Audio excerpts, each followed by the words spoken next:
Mummy, I'm okay already. I would like to start going back to school.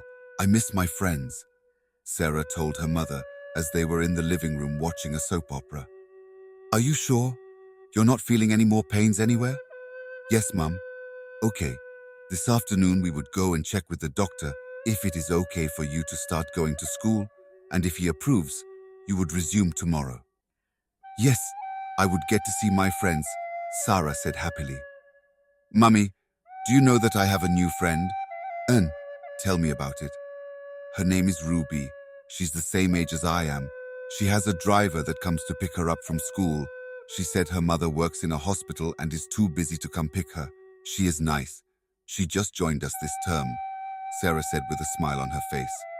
So you like your new friend? Yes, Mum. I like her.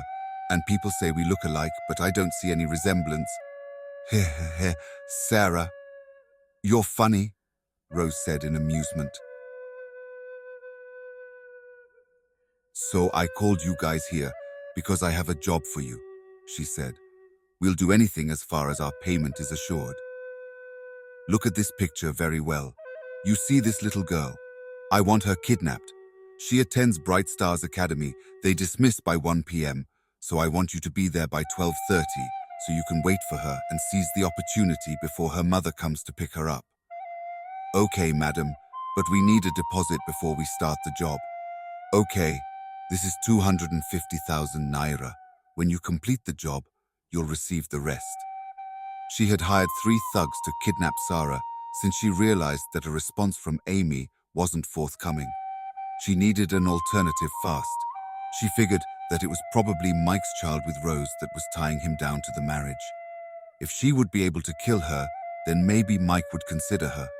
She already has 2 sons for him. What more does he need? She needed to handle matters fast. She couldn't bear being the hidden woman. She couldn't stand being the woman behind the curtains anymore. She had to take drastic measures, because for sure she didn't believe Mike when he said he would do something. So instead of waiting for him, she would do it herself. She heard her phone ring upstairs.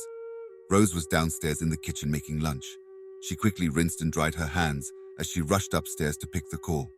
Oh, it's even Lola, Rose said as she picked up the call. Hello. Rose, how are you? Lola asked. I'm fine, Ooh. What about you? I've not heard from you since that day you and Tony came to visit. Yes, I've been busy with work. Don't blame me. Work has just been very hectic. But I'll come by one of these days. My friend, don't stress yourself too much, Come and tell my boss, Lola said, laughing. I just called to check up on you, to see how you were doing. You know now since I haven't visited. Let me be going. I'll stop by one of these days. Okay, my friend, till then, Rose said as she put down the phone. Thank God for these friends God gave me. Always checking up on me, Rose was saying as she walked back to the kitchen to continue what she was cooking. Madam, I called you to my office to tell you that your son has only 3 weeks to live. So you have to look for where you would get the money so that your son can be operated upon as soon as possible. Amy was speechless. She looked at the doctor as if he was spewing nonsense.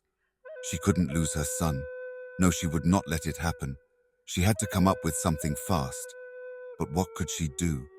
She remembered her husband's younger brother. He was a very rich businessman who dealt on cars. She decided that she would go and beg him for money. Even if her in-laws had abandoned her when her husband died after taking all her husband's property from her, she still believed they didn't have the heart to allow her son to die. After all, he was their son too.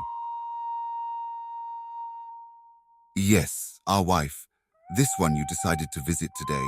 I hope there's no problem, Mr. Akabogu, her husband's brother said. I came to ask for a favor and I really hope it would be granted, Amy responded. You know times are bad, but ask anyway. George, my son is sick and it is terminal if not treated. He only has 3 weeks to live if he is not operated upon. Please, I beg you in the name of my dead husband, please help me, she stuttered. She was scared, afraid of what his reply might be. Amy, I have heard you. So how much are we talking about here? 4.5 million naira. It's for everything including transport fare. Please help me. I would live the rest of my life paying you back. Okay, Amy, I'll think about it. You'll have to come back here tomorrow. Yes, sir. Yes, sir. God bless you, sir. Amy was very happy as she walked out of her brother-in-law's house. She had renewed hope. She prayed to God for the man to have a positive answer for her when she returns the next day. He was her last hope. There would be nothing left for her to do if he doesn't help her. She decided not to be too happy, not to count her chicks before they're hatched, or she may be disappointed. Her phone rang. She hoped it would be the kidnappers she hired. She needed something positive from them. Madam, it was successful, the kidnapper said. Immediately she picked up the call. We have the girl in our custody. What should be our next move? Don't do anything till I get there. I'll be there in an hour. Send me your exact location. Yes, madam. Remember to bring the balance as you're coming. Okay, and don't call me again with this number. Rose had gone to the market to get a few things. She had used her husband's car. Since it was time Sarah's school dismissed, she decided to go pick her up from there, instead of going back home to drop off the things and then return. She greeted the security guard as she passed the school gate. She asked a student to go and call Sarah from her class. She rested her head on the car steering wheel as she waited for Sarah to come. Ma, Sarah isn't in her class, the student said on her return. What do you mean, Sarah isn't in her class? Are you sure you checked very well?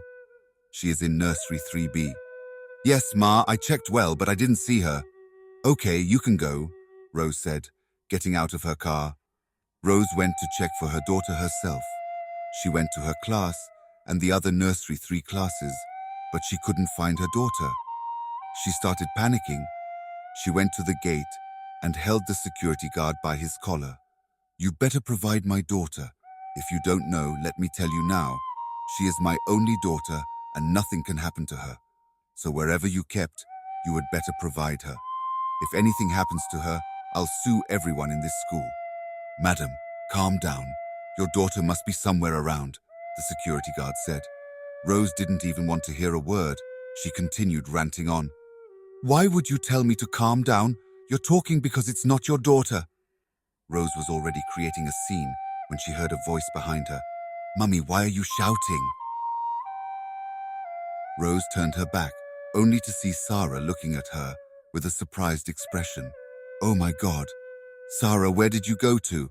I almost had a heart attack. I looked everywhere for you, but I couldn't find you. Where have you been? Rose asked all at once. Mummy, I've been in the staff room. Our class teacher asked me to help her with some work. Oh Lord, thank you. I thought something bad had happened to you. I wouldn't forgive myself. Mummy, nothing happened. I'm here. Rose sighed in relief. She couldn't imagine any bad thing happening to her daughter. She looked back at the security guard. I'm so sorry for the embarrassment I caused you, she said apologetically. No problem, madam, I understand. Thank you, Rose said. She held Sarah very protectively as they walked back to the car. She drove to the exact location the kidnappers gave her. It was a very deserted place. She stepped out of her car and put on her sunglasses. At least it did well to disguise her face, she thought. She examined her surroundings as she entered the building. It was an old bungalow. She went inside. She met one of the kidnappers at the entrance. He led her to where they kept their victim. She entered the room. The little girl was blindfolded and tied to a chair. She was crying out loud for her mummy. Please stuff that girl's mouth with something. She is making a hell of a noise. Yes, madam, they said as they obeyed her orders. Wait, who is this? Who the hell did you kidnap? She said as she squinted her eye to get a better look at the girl. What do you mean you didn't see her? Someone you dropped off at school this morning. Please don't give me that trash. This is 4:30 p.m. and you're just coming back now, telling me that you didn't pick Ruby up from school. Ma, I went to her school to pick her, but she was nowhere to be found. I inquired her whereabouts from her friends. and they all said she told them that her mother had come to pick her up. I knew it wouldn't be possible that you would leave work to go pick her up, because I know your shift today ends by 4 p.m., and you would have at least informed me before doing it. Madam, I swear I did everything I could to look for her. I even asked the gateman to help me. We didn't see her. I stayed in the school till around 4 p.m. waiting for her, with the hope that she would surface, but it was all to no avail, the driver said in defense. I think you should keep that bullcrap story to yourself. Let's get to the school right away. Get the car keys fast, Mrs. Alade said in panic. They reached the school, and luckily for them, the headmistress was still around. They went to her office and knocked. Yes, you can come in, she answered. Oh, Mrs. Alade, to what do I owe the honor of your visit? The headmistress said while standing up. Good evening, Headmistress Helen, Mrs. Alade said. Good evening to you too. Oh, you may have your seats, the headmistress said. The office was a typical headmistress's office, with awards won by the school hanging on the shelf close to the headmistress's table. Pictures of great alumni of the school hanging on the wall. There were neatly arranged books stacked on her desk. Her computer was directly in front of her. Mrs. Alade had been to the office a few times, but not for once because she was in a situation like this.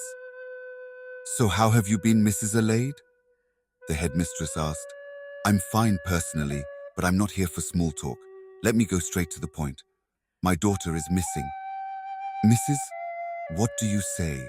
We have a good security system, and it would be almost impossible that your daughter is missing. So what do you call coming to pick her up from school and meeting her absence and not seeing her till now? I'm sorry, but what if maybe, just maybe she followed one of her classmates home? No, Ruby wouldn't do that. She would tell me beforehand if she's going anywhere. She has never done it, and I don't think she would start now. Okay, first things first. I think before we head to the police station, let's call her classmates' parents and confirm. Okay, let's do it. Headmistress Helen brought out her phone book and texted all the parents of children in Ruby's class. Meanwhile, Mrs. Alade wanted to go to the police as soon as possible. Madam, I think you have to be patient. We would get replies soon, and wherever your daughter is, I believe no harm has come to her. Trust me, she would be fine. Wait, I've gotten a reply from one parent, Headmistress Helen said as her phone beeped. Reply was negative, so as was all the replies that followed.